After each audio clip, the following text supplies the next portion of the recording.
Sa ngalan ng Ama at ng Anak at ng Espiritu Santo. Amen. Ang pagpapala ng ating Panginoong Hesukristo, ang pag-ibig ng Diyos Ama, at ang pakikipagkaisa ng Espiritu Santo naway sumainyong lahat. At sumaiyo rin. Ngayon po ay ginugunita natin ang kapistahan ni San Antonio de Padua, pari at pantas ng simbahan. Mga kapatid, tinipon tayo bilang mga kaanib na angkan ng Diyos, kaya dumulog tayo sa maawaing Panginoong nagpapatawad ng lubos. Sinugong tagapagpagaling sa mga nagsisisi, Panginoon, kaawaan mo kami. Panginoon, kaawaan mo kami. Dumating na tagapag-anyayang mga makasalanay magsisi, Kristo, kaawaan mo kami. Kristo, kaawaan mo kami. Nakaluklok ka sa kanan ng Diyos Ama para ipamagitan kami.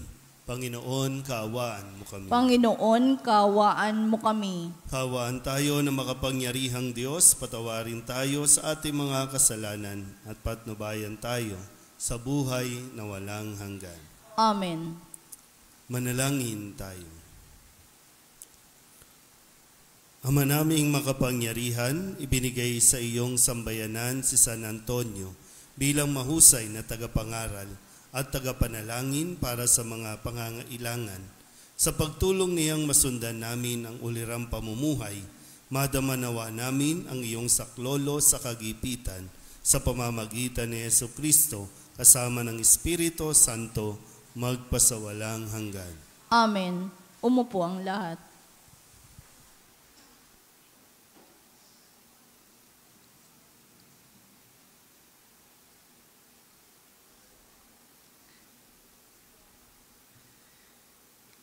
Pagbasa mula sa unang aklat ng mga hari. Noong araw na iyon, sinabi ni Elias kay Akab, "Lumakad ka na, maaari ka nang kumain at uminom. Naririnig ko na ang lagunos ng ulan." Samantalang si Akab ay kumakain at umiinom, umakyat si Elias sa tuluktok ng Karmelo, sumubsob sa lupa. Sinabi niya sa kanyang utusan, "Tumaas ka pa ng kaunti at tumanaw ka sa dagat." Umakyat nga ang utusan at tumanaw sa dagat. "Wala po akong makitang anuman," wika ng utusan. "Ulitin mo, makapito," utos ni Elias. Sa ikapitong pagtanaw, napasigaw ang utusan, "May nakikita po akong gapalad ng ulap na pumapailang lang mula sa dagat." "Madali ka," sabi ni Elias. "Sabihin mo kay Akab na singkawan ang karwahe at lumusong kaagad. Baka siya'y hindi makaalis dahil sa ulan." Kapag dakay nagdilim ang langit sa kapal ng ulap at biglang bumuhos ang malakas na ulan, sumakay si Akab sa karwahe at nagmamadaling nagtungo sa Jezreel. Kinasihan si Elias ng kapangyarihan ng Panginoon. Inililis niya ang damit at tumakbo sa unahan ng karwahe ng hari hanggang sa pagpasok sa Jezreel. Ang salita ng Diyos. Salamat sa Diyos. Salmong tugunan ang atin pong itutugon.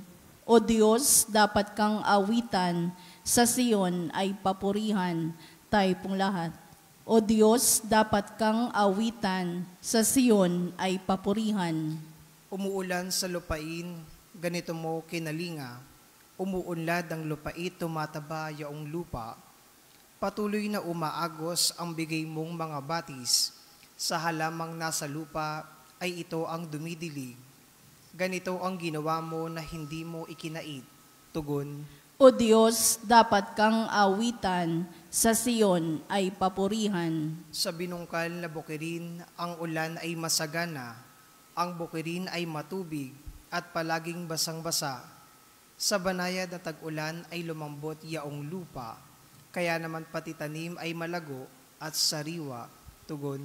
O Diyos, dapat kang awitan, sa Sion ay papurihan. Nagaani ng marami sa tulong mong ginagawa, at saan man magpunta kay masaganang masagana. Ang pastulay punong-puno ng matabang mga kawan, naghahari yaong galak sa lahat ng kaburulan. Tugon. O Diyos, dapat kang awitan, sa Siyon ay papurihan. Tumayo ang lahat.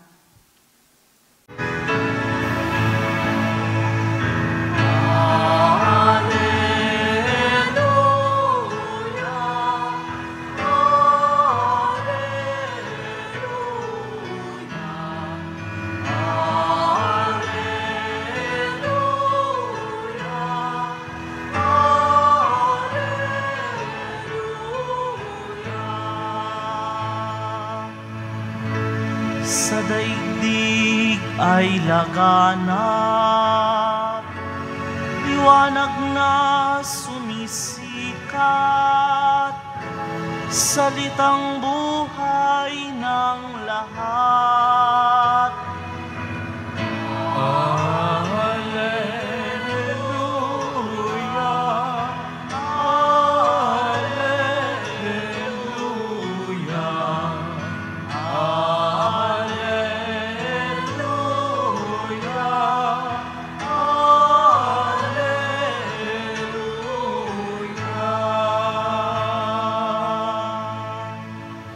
Sumainyo ang Panginoon. At sumaiyo rin. Ang mabuting balita ng Panginoon ayon kay San Mateo.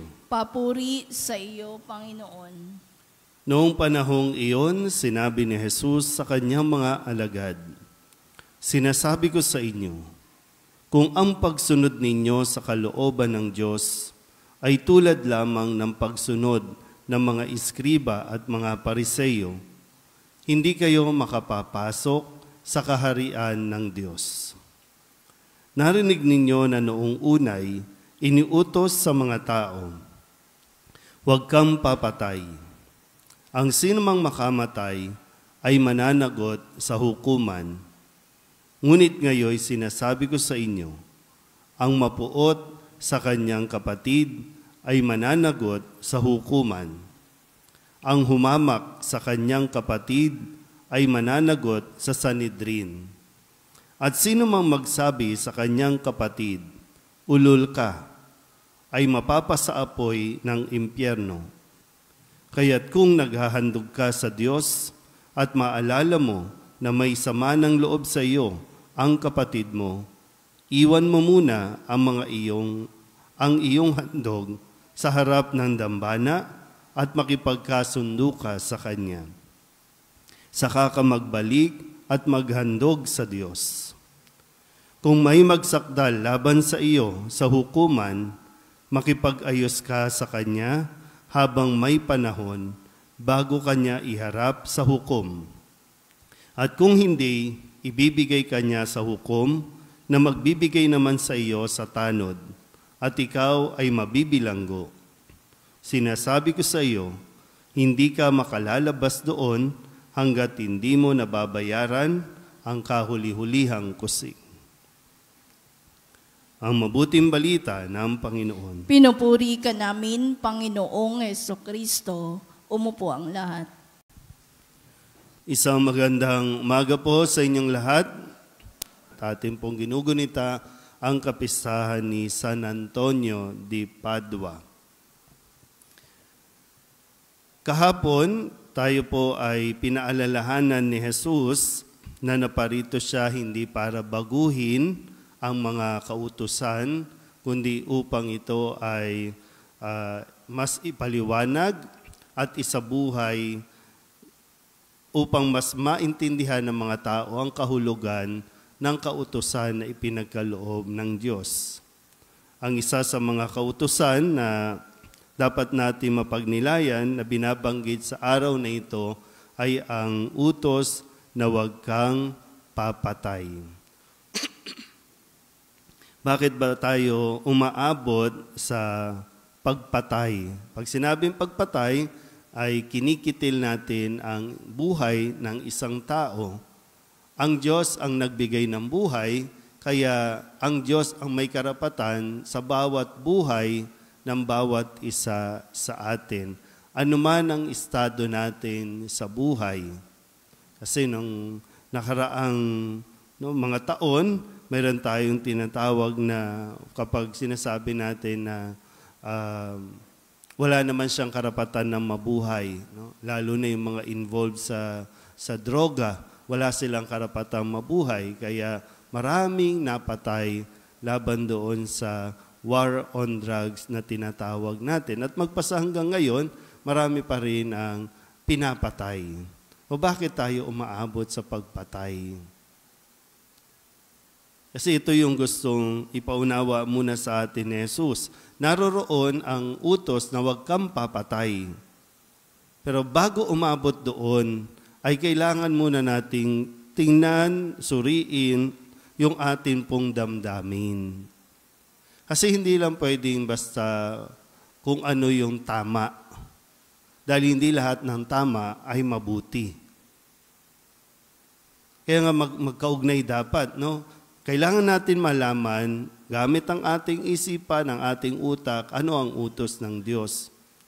At kailangan din natin mabalanse, kailangan natin gamitin ang ating damdamin, ang ating puso. So, ang isip at puso, kailangan magtugma para mas maintindihan natin yung kahulugan ng mga utos na ibinibigay ng Diyos. Ulitin ko po, ano? Umaabot tayo sa pagpatay dahil ang inaakala natin ito ang tama. Pero ang tanong nga, ito ba yung mabuti? Kasi kahit anong, no, ang Diyos kasi, kahit na anong sama natin, hindi siya tumitigil na isang araw, marirealize ng tao ang kanyang pagkakamali at pagsisisihan niya ito. Kaya nga meron tayong kulungan. No? Anong English ng kulungan? Yung sa bilangguan, anong English niyan? Jail. Hindi, meron pang isang term. Penitentiary. Meron pang isang term. Nawala tuloy sa bibig ko. Nandoon sila hindi para ikulong, kundi para turuan at bigyan ng pagkakataon na makapagsisi sa kanilang mga kasalanan. Hindi porket naging kriminal, maraming napatay, patayin na rin natin. Kasi nga, ulitin ko, yun yung tama. Para wala na siyang masaktan, wala nang maperwisyo pa, patayin na natin. Yun yung ayon sa ating pagkaunawa. Yun yung tama. Pero ano nga ang mabuti? Kaya ito yung sinasabi ni Kristo, no, na sana ayusin muna natin. Kaya kailangan din, mayroon tayong control sa ating mga emosyon. Yung emosyon natin, kailangan natin paganahin din yung ating utak para mas makontrol. Sabi ko nga kanina, mabalanse yung damdamin at yung ating isip. Kasi kapag hindi yan nagtugma, mawawala tayo. Mawawala tayo sa direksyon. Yung hustisya, lagi natin ipinaglalaban yan. Hustisya, karapatan ko. Tinasabi din na, karapatan kong maging masaya. Pero hindi lahat na nagpapasaya sa atin ay mabuti. Kung sakali po, no, nawawala na tayo sa direksyon dahil sa ating emosyon, sa ating damdamin, andiyan dyan si San Antonio de Padua para tulungan tayong makita natin ang tamang daan, ang tamang gawain. Bagamat si San Antonio ay isa sa kanya po mga idinudulog sa kanya ay kapag may mga nawawala. Hindi lang mga bagay no, na nawawala, kundi yung ating pong mga pagkatao, kung sakaling nawawala na, lumapit tayo at magpatulong tayo kay San Antonio de Padua para makita natin muli ang ating mga sarili. At magawa natin, hindi lang kung ano ang tama para sa atin, kundi kung ano ang makakabuti para sa atin at sa ating kapwa. Amen?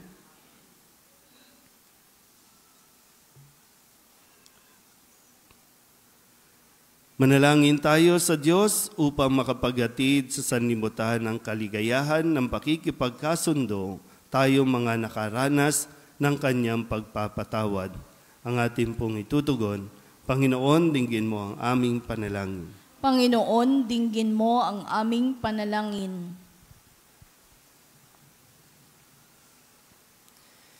Ang simbahan naway maging tunay na sakramento sa sandaigdigan sa pamamagitan ng pakikipagkasundo. Manalangin tayo sa Panginoon. Panginoon, dinggin mo ang aming panalangin. Yaong mga taong sumumpang manungkulan para itaguyod ng matuwid ang katarungan at kalayaang pantao, naway hindi magparatang at maghimagsik, at sa halip ay kilalanin at supilin ang kasalanan sa kanilang sariling mga puso. Manalangin tayo sa Panginoon. Panginoon, dinggin mo ang aming panalangin. Ang mga mag-asawa na nagkalayo o naging malayo ang kalooban sa isa't isa, naway matutong magpatawad, umunawa, at kalugdang muli ang isa't isa. Manalangin tayo sa Panginoon. Panginoon, dinggin mo ang aming panalangin. Tayo naway hilumin sa ating pagmamataas at maging mapagkumbaba na tanggapin ang ating pagkukulang at pagkakamali para mamuhay tayo ng mapayapa, nakapiling ang ating kapwa. Manalangin tayo sa Panginoon. Panginoon, dinggin mo ang aming panalangin. Ang mga pumanaw, naway mabuhay sa walang hanggang kapayapaan. Manalangin tayo sa Panginoon. Panginoon, dinggin mo ang aming panalangin. Idulog din natin sa Panginoon ang ating mga personal na kahilingan at mga panalangin para sa ating mga pamilya, ganun din para sa mga nanonood sa online. Lahat ng mga misang pasasalamat, espesyal na intensyon, agarang paggaling ng mga may sakit, at ang lahat ng mga kaluluwa na inihiling na ipagdasal sa misang ito.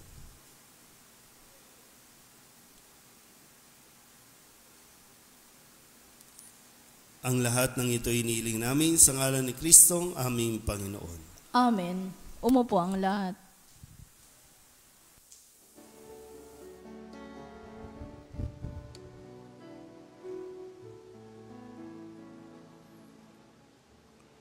Panginoon,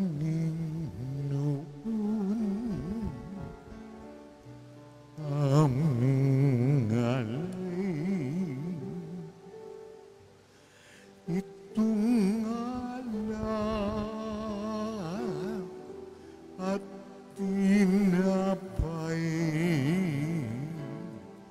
sa altar mo.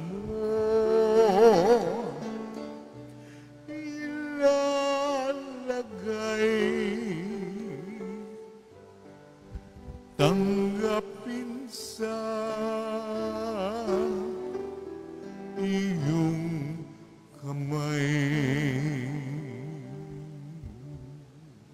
Manalangin kayo mga kapatid upang paghahain natin ay kalugdan ng Diyos amang makapangyarihan. Tanggapin nawa ng Panginoon itong paghahain sa iyong mga kamay, sa kapurihan niya at karangalan sa ating kapakinabangan at sa buong sambayanan niyang banal. Ama naming lumikha, dumudulog kami sa iyong kadakilaan upang ang kapangyarihan mong ipinahayag sa paghahain ng mga alay para gunitain ang mga banal ay magdulot sa amin ng pakikinabang sa kaloob mong kaligtasan sa pamamagitan ni Jesucristo kasama ng Espiritu Santo magpasawalang hanggan. Amen. Sumainyo ang Panginoon. At sumaiyo rin. Itaas sa Diyos ang inyong puso at diwa. Itinaas na namin sa Panginoon. Pasalamatan natin ang Panginoong ating Diyos. Marapat na siya ay pasalamatan. Ama naming makapangyarihan, tunay ngang marapat na ikaw ay aming pasalamatan sa pamamagitan ni Jesucristo na aming Panginoon. Ngayong si San Antonio de Padua ay pinararangalan sa pamumuhay niyang totoong uliran at pagiging maaasahan sa panunungkulan. Kaya't si Jesucristo na maaasahan sa katapatan ay inihahayag sa pangangasiwa sa sambayanan. Ang malasakit ng mga ulirang tagapangasiwa noon ay napapatuloy magpahanggang ngayon sa mga panalangin kanilang iniuukol kaysa ng sambayanan mong dito'y nagtitipon. Kaya kaysa ng mga anghel ang nagsisiawin ng papuri sa iyo nang walang humpay sa kalangitan, kami nagbubunyi sa iyong kadakilaan.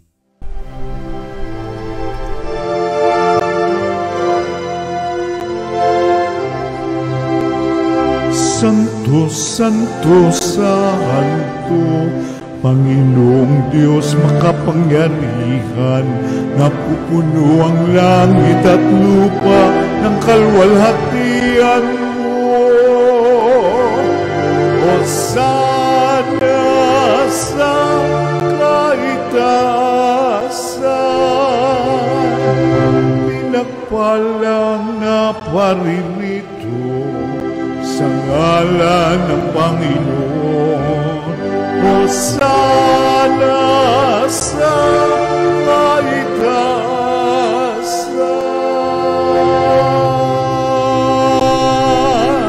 Ama naming banal, ikaw ang bukal ng tanang kabanalan. Kaya't sa pamamagitan ng iyong Espiritu, gawin mong banal ang kaloob na ito upang para sa aming maging katawan at dugo ng aming Panginoong Hesukristo. Bago niya pinagtiis ang kusang loob na maging handog, inawakan niya ang tinapay, inasalamatan kaniya, pinaghati-hati niya iyon, iniabot sa kanyang mga alagad at sinabi, tanggapin ninyong lahat ito at kanin, ito ang aking katawan na ihahandog para sa inyo.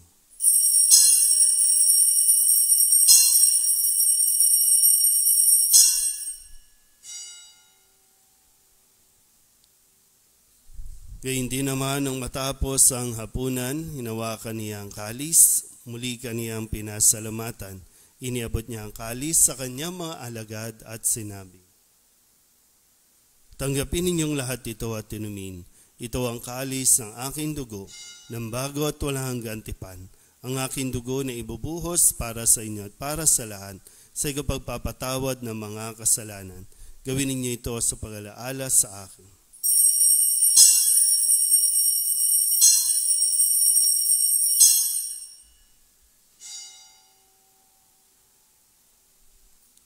Ipagbunyi natin ang misteryo ng pananampalataya. Si Kristo'y namatay, si Kristo'y nabuhay, si Kristo'y babalik sa wakas ng panahon.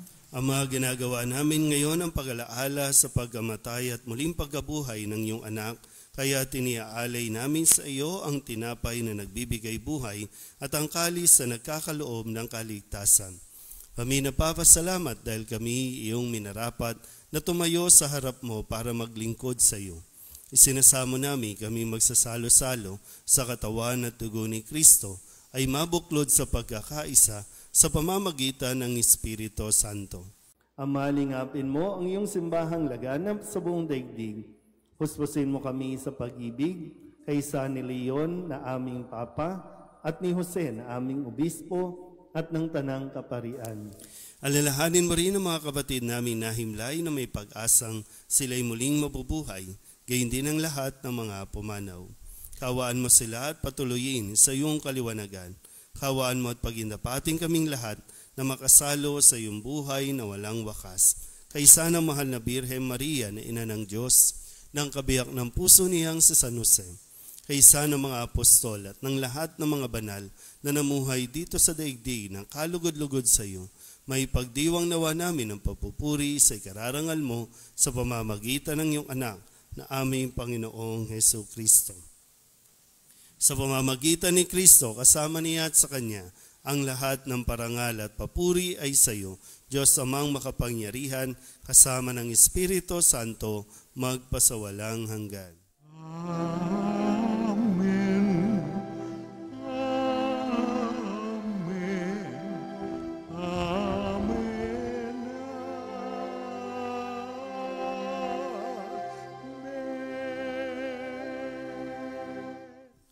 Sa tagubili ng mga nakagagaling na utos at turo ni Jesus sa Panginoon natin na Diyos, ipahayag natin ang lakas loob.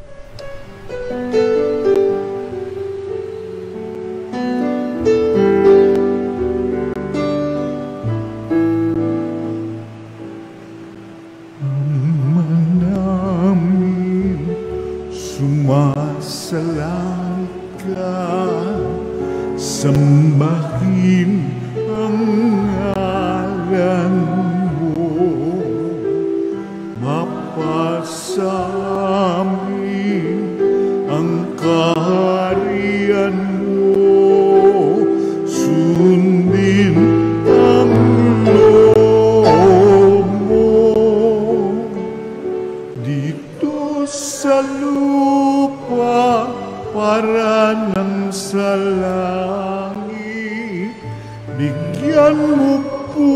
kami ngayon ng aming kakanin sa araw-araw at patawarin mo kami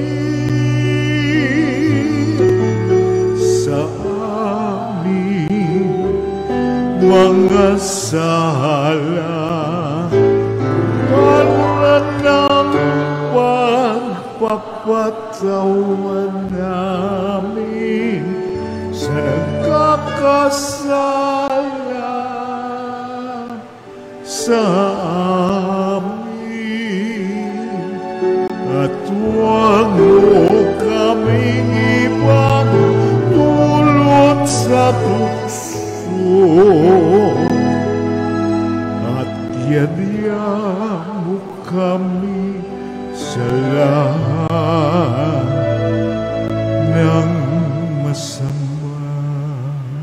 Inihiling namin kami iadya sa lahat ng masama, pagkalooban ng kapayapaan araw-araw, iligtas sa kasalanan at ilayo sa lahat ng kapahamakan, samantalang aming pinananabikan ang dakilang araw ng pagpapahayag ng tagapagligtas naming si Jesucristo. Sapagkat iyo ang kaharian at ang kapangyarihan at ang kapurihan magpakailanman. Amen. Panginoong Jesucristo, sinabi mo sa iyong mga apostol, kapayapaan ang iniiwan ko sa inyo, ang aking kapayapaan ang binibigay ko sa inyo. Tunghayan mo ang aming pananampalataya at huwag ang aming mga pagkakasala. Pagkalooban mo kami ng kapayapaan at pagkakaisa ayon sa iyong kalooban, kasama ng Espiritu Santo, magpasawalang hanggan. Amen. Ang kapayapaan ng Panginoon ay laging sumainyo. At sumaiyo rin. Magbigayan po tayo ng kapayapaan sa isa't isa.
Ito ang kordero ng Diyos. Ito ang nag-aalis ng kasalanan ng sanlibutan. Mapalad ang mga inaanyayahan sa kanyang piging. Panginoon, hindi ako karapat-dapat na magpatuloy sa iyo, ngunit sa isang salita mo lamang ay gagaling na ako. Katawan ni Kristo. Amen.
Manalangin tayo.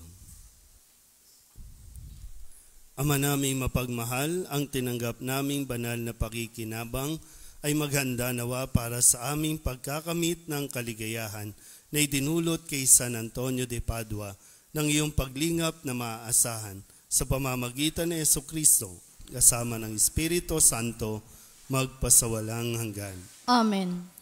Ngayon po ay babasbasan natin ang tinapay at ito po ay pamamahagi sa inyo po mamaya. Panalangin para sa pagbabasbas ng tinapay. Makapangyarihang Ama, Panginoon at walang hanggang Diyos, ipagkaloob mo na pagpalain ang mga tinapay na ito upang ang lahat ng kakain nito ay magkaroon ng kalusugan ng katawan at kaluluwa at upang sila ay maipagsanggalang laban sa lahat ng sakit at silo ng kapahamakan. Sa pamamagitan ni Jesucristong iyong anak, ang tinapay ng buhay na bumaba mula sa langit at nagbibigay ng buhay at kaligtasan sa mundo, na nabubuhay at naghahari kasama mo kaysa ng Espiritu Santo, iisang Diyos magpasawalang hanggan. Amen.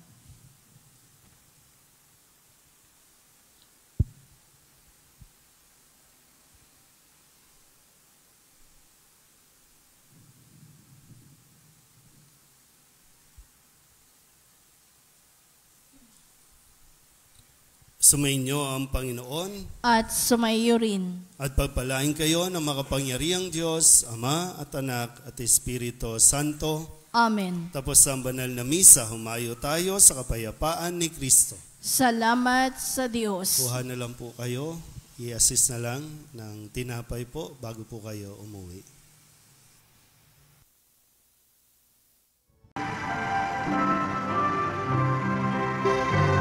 Nuestro Padre Jesus Nazareno, sinasamba ka namin, pinipintungo ka namin, aral mo ang aming buhay at kaligtasan.